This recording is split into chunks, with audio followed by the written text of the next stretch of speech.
Hello! Homemade கடாய் பன்னீர் என்னோடய ஸ்டைலில் எப்படி பண்ணுறதுன்னு பார்க்கலாமா? இன்க்ரீடியன்ட்ஸ் நோட் பண்ணிக்கோங்க. ஒரு பவுலில் க்யூபாக கட் பண்ண ஆனியன், கேப்சிகம், பன்னீர் அண்ட் இது கூட எல்லா மசாலாஸும் போட போகிறோம்.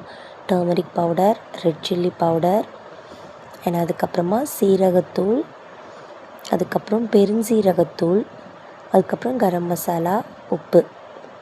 அவ்வளோதான். இது எல்லாத்தையும் போட்டு ஜஸ்ட் ஜென்டிலாக அப்படியே மிக்ஸ் பண்ணி விடுங்க. ரொம்ப பிசையக்கூடாது, ஜென்டிலாக மிக்ஸ் பண்ணி விடணும்.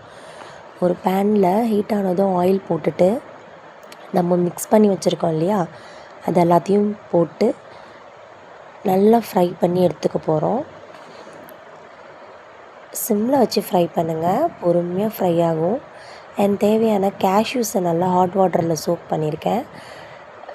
ரா டொமேட்டோ கூட போட்டு அதை நல்லா ஃபைன் பேஸ்ட்டாக அரைச்சி எடுத்துக்கிறேன். இப்போ என்ன பண்ண போகிறோம், இப்போ நம்ம ஃப்ரை பண்ண எல்லாத்தையுமே அகெயின் அதே பேனுக்கு மாற்றிட்டு அந்த ஆயில்லே என்ன பண்ண போகிறேன், ஒரு பே லீஃப், ஒரே ஒரு க்ளவுஸ், அப்புறமா சீரகம், மிளகு, இதுதான் ஃப்ளேவரை கொடுக்குமே. அது போட்டு ஆனியன் போட்டு நல்லா ஃப்ரை பண்ணிவிட்டு நம்ம அரைச்சி வச்சுருக்க டொமேட்டோ கேஷ்யூ பியூரியை ஊற்றிடணும்.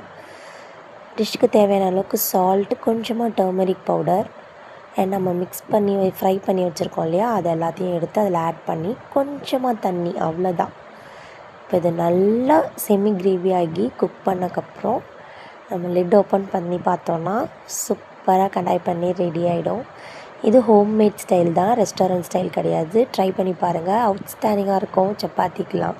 என்னோடய வீடியோ பிடிச்சிருந்தா மறக்காமல் லைக் அண்ட் சப்ஸ்கிரைப் பண்ணிக்கோங்க. இன்ஸ்டாவில் ஃபாலோ பண்ணிக்கோங்க. பை.